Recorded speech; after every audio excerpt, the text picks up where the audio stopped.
Jadi kalau ditanya urgensi digitalisasi sistem bagi lembaga keuangan syariah itu apa? Mungkin sederhananya saya membaginya kepada 3 bentuk urgensi.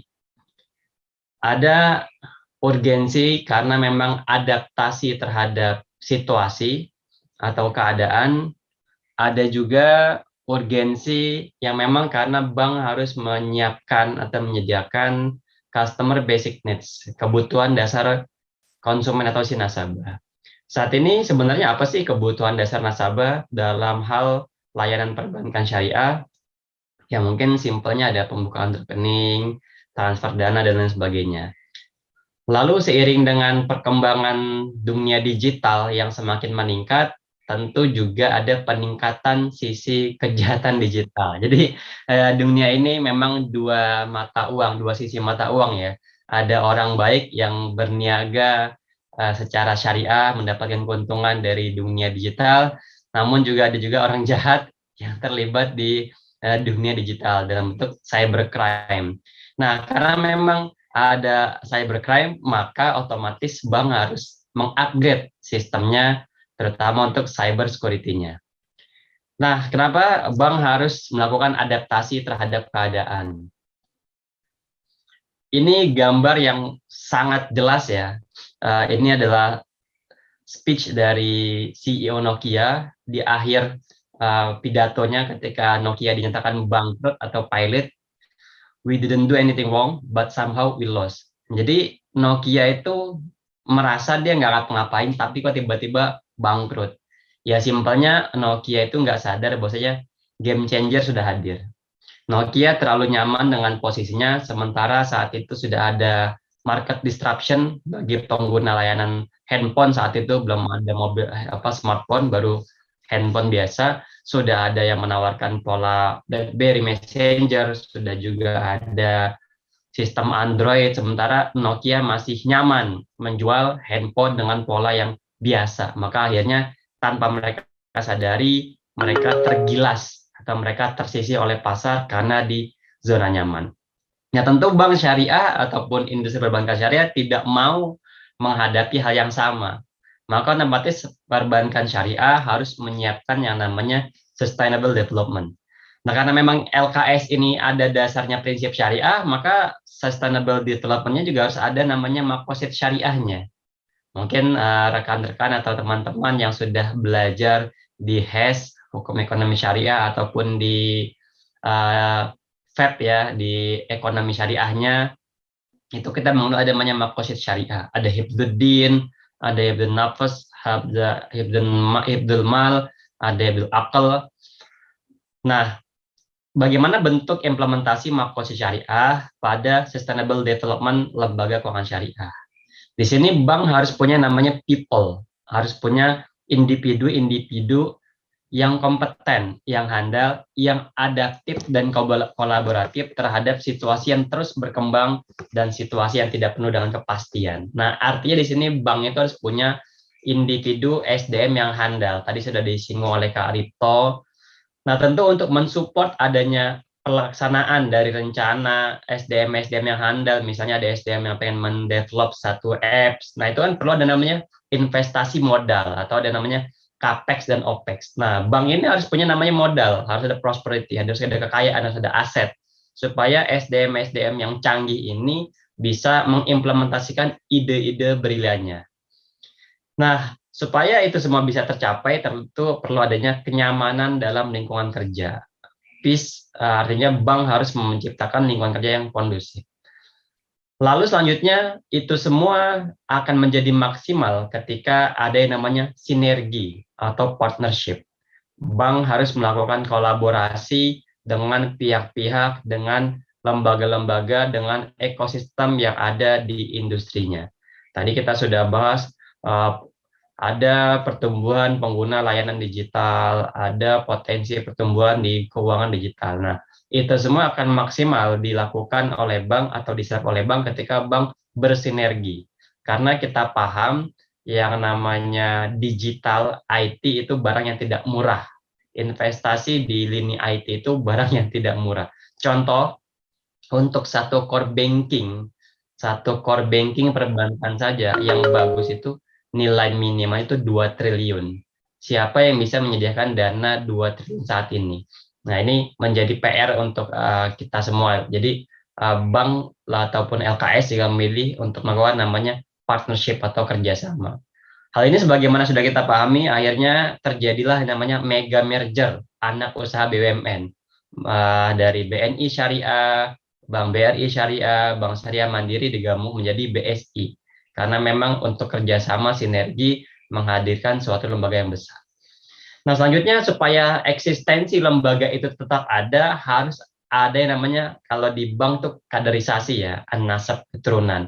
Harus ada kaderisasi merekrut SDM-SDM muda yang juga kompeten yang bisa melanjutkan tonggak perjuangan lembaga keuangan syariah. Nah, ini sedikit ilustrasi penjelasan terkait dengan aset bank syariah, akselerasi digital bank syariah. Ini kalau kita lihat di tahun 2021 kantor unit sekarang ada 2.417, SDM di industri keuangan syariah ada 54.906, laba perbankan syariah ini terus meningkat. Terakhir di 2021 ada 1.724 triliun. Sementara untuk saat ini di 2022 belum listing ya untuk yang semester satunya, cuma diasumsikan sudah mencapai mendekati 2 triliun. Nah, bagaimana bank syariah mencoba memenuhi kebutuhan dasar konsumennya? Mungkin kita tahu bahwasanya konsumen dasar perbankan syariah itu ada masyarakat, ada individu, ada lembaga. Selain itu ada juga ekosistem atau industri yang berkaitan dengan keuangan syariah. Ada media rekreasi halal, makanan halal, ada juga Nadir selaku pengelola wakaf, ada marketplace syariah, ada lembaga amil zakat, ada pesantren. Jadi pesantren juga diakui sebagai ekosistem, bagian dari ekosistem perbankan syariah atau lembaga keuangan syariah. Lalu masjid, nah ini manajemen masjid pun juga sudah kita rangkul, di sisi industri sudah kita rangkul. Lalu ada sisi bisnis di haji dan umroh, selain sisi spiritualnya juga ada sisi ekonomisnya. Ada sekarang wisata halal. Nah ini sudah banyak objek wisata halal, farmasi, kosmetik halal, lalu industri fashion. Nah, ini bank syariah atau LKS harus hadir memenuhi kebutuhan nasabahnya, terutama di basic needs-nya. Mungkin kalau kita ngomongin digitalisasi kebutuhan nasabah, apa sih yang didigitalkan di layanan perbankan? Mungkin kita sama-sama tahu ada fasenya. Yang fase yang pertama itu digitalisasi SMS banking ya. Jadi kalau kita mau cek saldo, kita mau transfer uang bisa pakai SMS banking.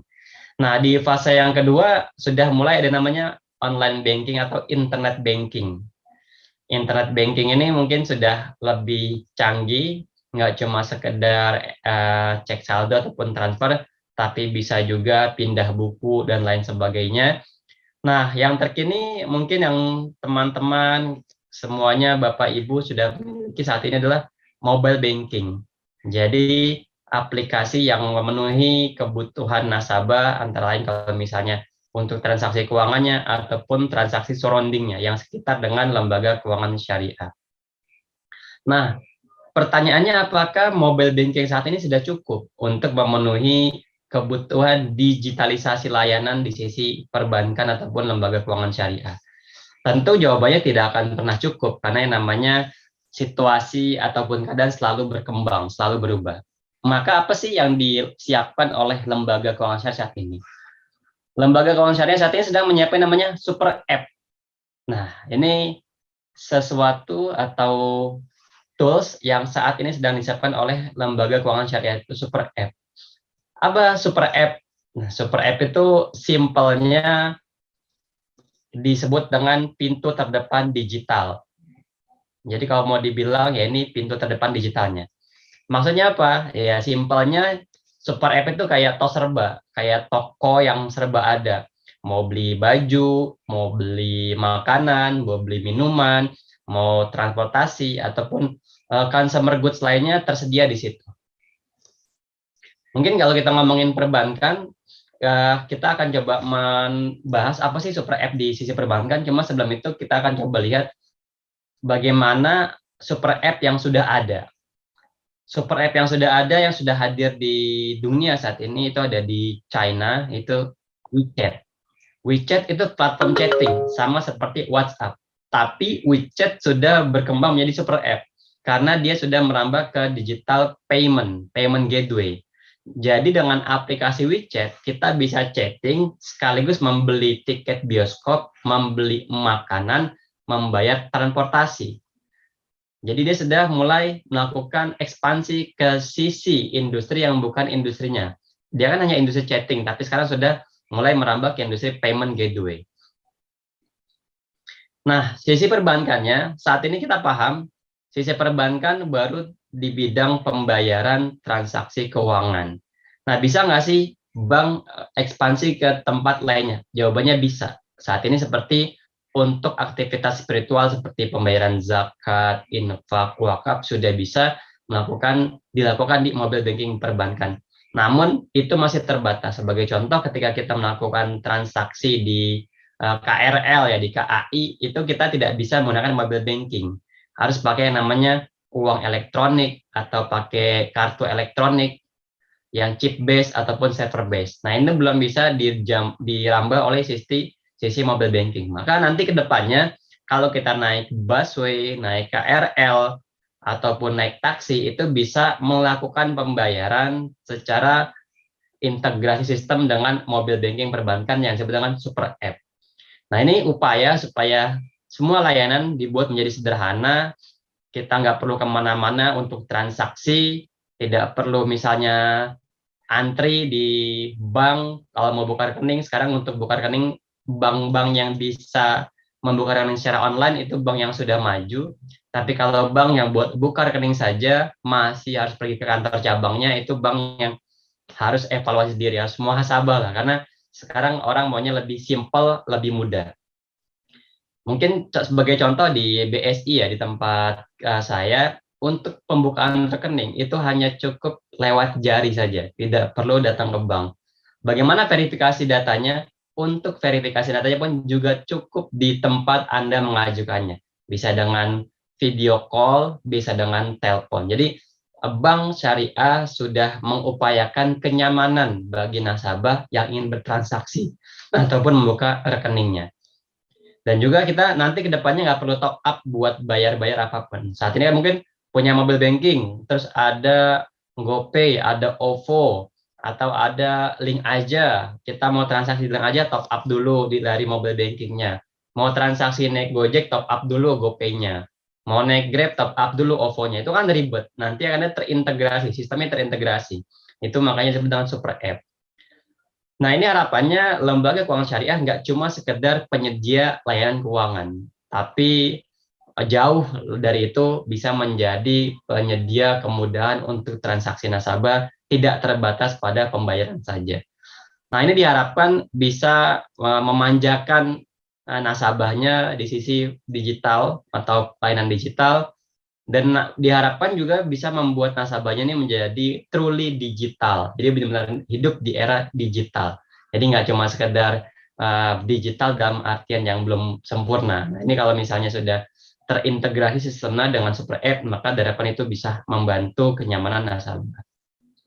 Nah, yang selanjutnya adalah ada orang baik, ada orang jahat. Nah, jadi bank itu kenapa harus digitalisasi selain untuk memberikan kenyamanan nasabah, bank harus juga upgrade sistem keamanannya. Ini kita harus sadar ya, serangan kejahatan dunia maya itu nyata. Ini bukan sekedar kalau bahasanya kaleng-kaleng. Jadi serangan di dunia maya itu nyata. Sedikit data, ini Live Cyber Threat Map saat ini ada 3.500.000 serangan terhadap industri keuangan di seluruh dunia. Ini maksudnya di seluruh dunia, tidak terbatas pada industri keuangan saja. Nah, pertanyaannya, apakah Indonesia menjadi negara yang juga banyak mengalami serangan cyber? Jawabannya, ternyata Indonesia masuk top 3 top 3 negara yang mengalami serangan cyber. Ini top target countries, ada Nepal, ada Mongolia, ada Indonesia. Jadi Indonesia nggak cuma dikenal sebagai marketnya yang potensi, ini juga dikenal sebagai negara yang paling sering diserang dari sisi cyber ariminya. Nah, di Indonesia apa sih yang menjadi top target industrinya? Ternyata sisi pendidikan, bisnis komunikasi, dan government. Walaupun banking belum masuk di sini, tapi banking juga antisipasi terhadap uh, potensi serangan cyber atau cybercrime saat ini. Nah, kita sudah membahas 3 hal tadi. Ada urgensi penyediaan kebutuhan konsumen, urgensi terkait dengan adaptasi kepada kebiasaan nasabahnya, lalu urgensi untuk memproteksi diri bank dari cybercrime. Nah, kesimpulannya dari 3 hal tadi, maka transformasi digital di sisi LKS itu keharusan. Jadi LKS yang tidak siap untuk transformasi digital harus bersiap untuk mengalami kegagalan dalam usaha. Mungkin demikian dari saya, paparan singkat saya. Saya ucapkan terima kasih. Saya juga mohon maaf atas kekurangannya. Saya kembalikan kepada Mas Maulana Siddiq. Terima kasih.